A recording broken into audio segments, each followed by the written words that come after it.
Come on, Arthur. This is our time. I'm milling about with Simon Cellan Jones. I hope I said that right. Yes, you did. Thank you for that. I was practicing. And he is the director of Arthur the King. Thank you for making me cry, Simon. I really Good. Yeah, no pain, no gain. Oh my gosh. So let's start from the beginning. Was there an ad that said must love dogs? No, but when I heard that there was a possibility of me getting sent this script, I sent them a picture of my 3 dogs, so they kind of knew. Was your dog in the film? No, because my dog lives in England, and we filmed in the Dominican Republic, but they definitely would have been. Because I understand you have what, a German Shepherd, yeah?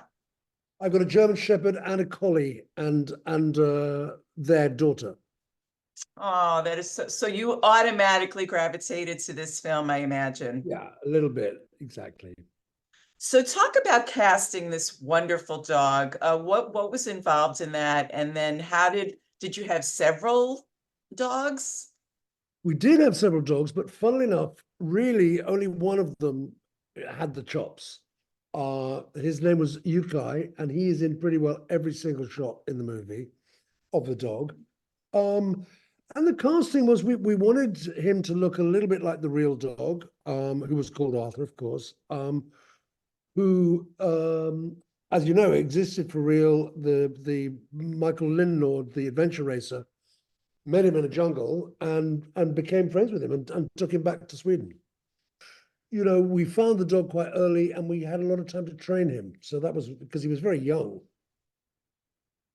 What were sort of the qualifications that he needed to have to get the role? Well, he needed to look a little bit like the dog he was playing. He needed to be strong because we were going to be asking him to run up and down mountains, cross rivers and sea. He had to be able to go in a boat, a little tiny kayak and not mind. He really had to, and also he had to act emotionally. That was really important too. And he had to like meatballs. Yeah, and he had to like meatballs, exactly. What did he eat exactly? He ate meatballs. He ate the same kind of meatballs that he ate for real. We had them shipped over. Oh my God, that is too funny. So he actually ate Mark Wahlberg's meatballs. He really did, yeah. How did Mark sort of bond with the dog? Talk about that. Mark loves dogs. I think he's got 4 dogs himself. And he put in a lot of effort, actually. Mark was out about a week before we started filming to do rehearsals, to do some training, and to meet the dog, to meet Ukai. And Mark, just by happenstance, the dog was living quite near to Mark's house. So Mark would literally just wander over and say hi, and the dog would come over. So it was a really nice relationship. So obviously, as you mentioned earlier, this is based on a true story about the actual adventurer. So how much was he involved in the film? Mikael Lindnord? Yes. He was there the whole time, literally. He came out a couple of months before we started shooting. He worked with the costume people, the props people. He worked with the actors, training them. He worked with me, showing me what the race was like. And he was there while we were filming as well. And we discussed it with him in the edit. He was definitely involved. What would you say was the best feedback that he gave to you? Oh, when he cried when he saw the film. Oh, everybody's going to cry. Right. Yes, exactly. You have to have a heart. If you don't have a heart, forget about it. Yeah, so talk about some of those filming scenes with humans. Some of them were very hair-raising. So the zip lining scene, let's talk about that one first. That was fun to shoot. It was a little scary to shoot. There's 2 things. Firstly, it had to look incredibly dangerous, but it had to not be dangerous because, we have a lot of duty of care to our crew and everybody, and I certainly don't want to be responsible for hurting people. But we managed to get all the actors on that zip line. I was amazed that they agreed to do it, particularly Mark and Natalie, who had a really frightening scene, but without giving the story away, something goes very wrong on a zip line. And they are left dangling literally 500 feet, and they really were attached to that zip line. I was on solid ground looking at a drone screen.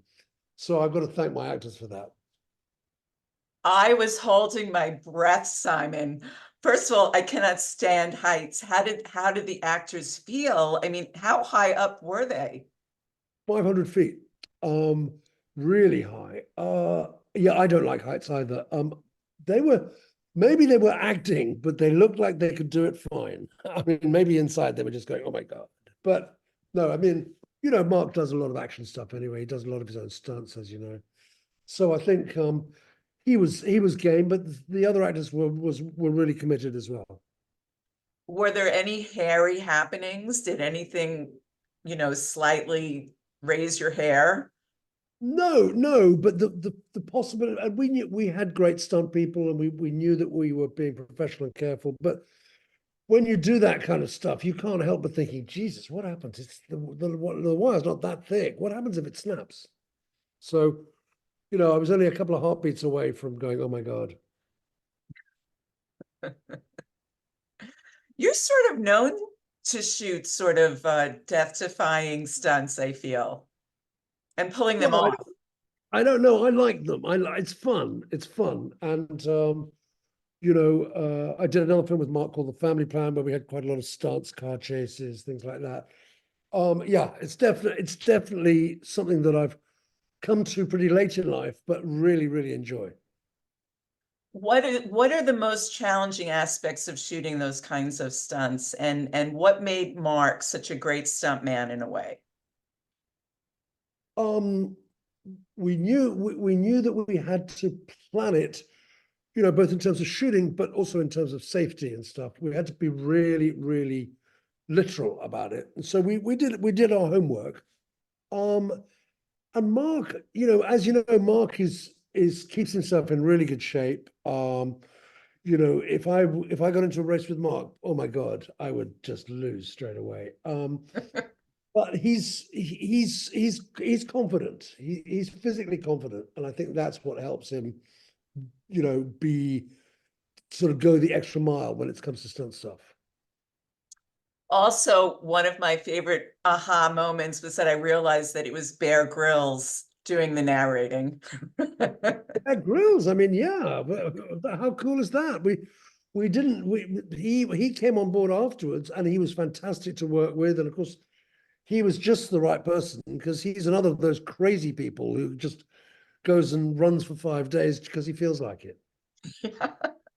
So how did you sort of get him on board? We called him up and he said, "Oh, let me see the film," and he loved it. And he said, "Yeah, for sure, I'm in." What was your knowledge of adventure racing before you did this film, Simon?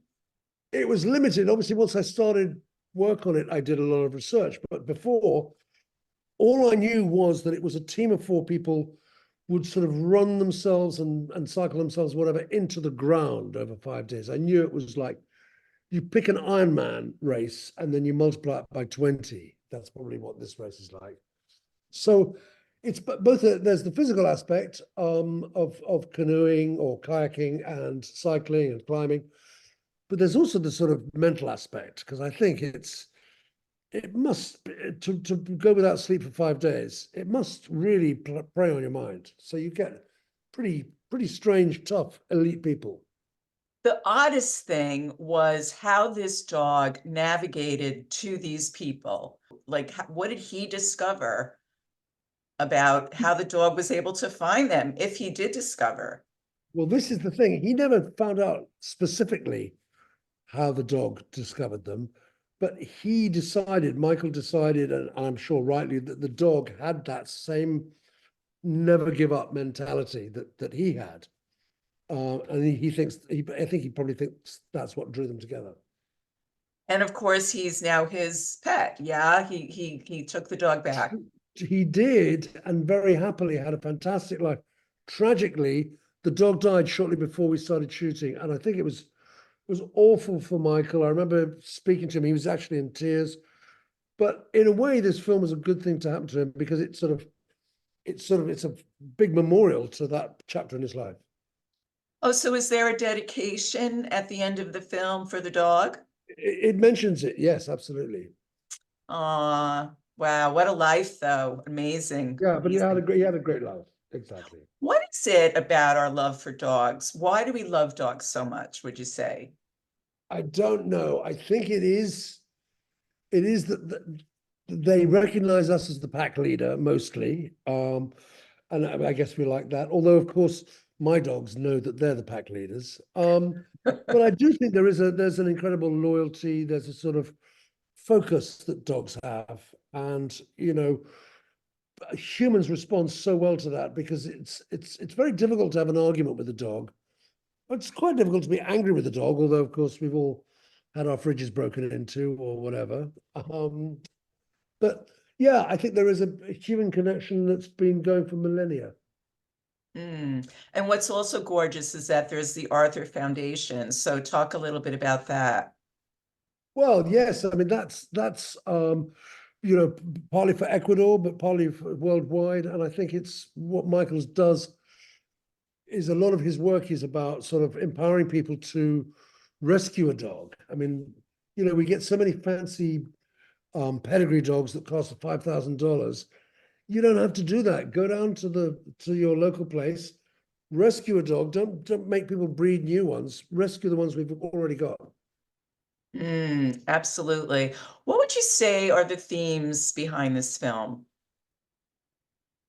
Well, I think that it looks at the different ways you can win. It's not just being the fastest or the strongest. I think it's about determination, and I think it's about loyalty to your family, and I think it's about teamwork. It's not an individual sport, and life is actually not an individual sport, I don't think either.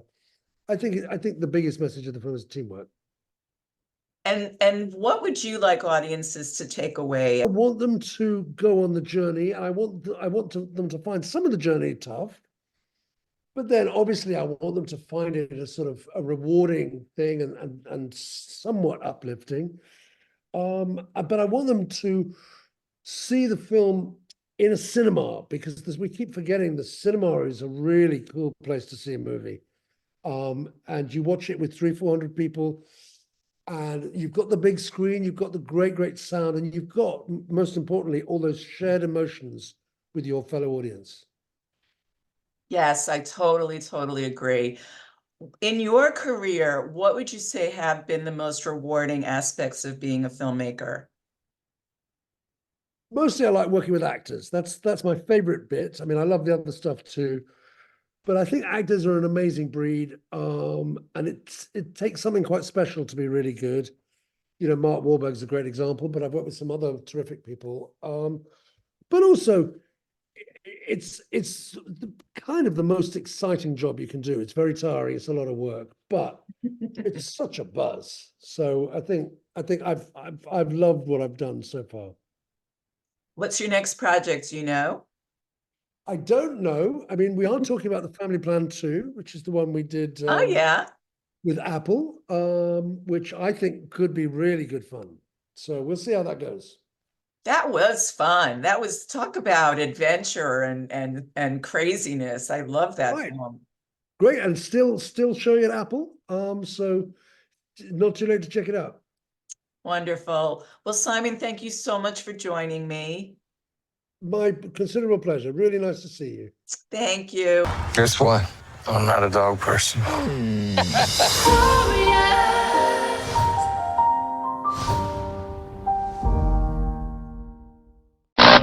Always news. Always refreshing. Always candid. Always milling about. Robin Milling delivers what celebrities are saying to you.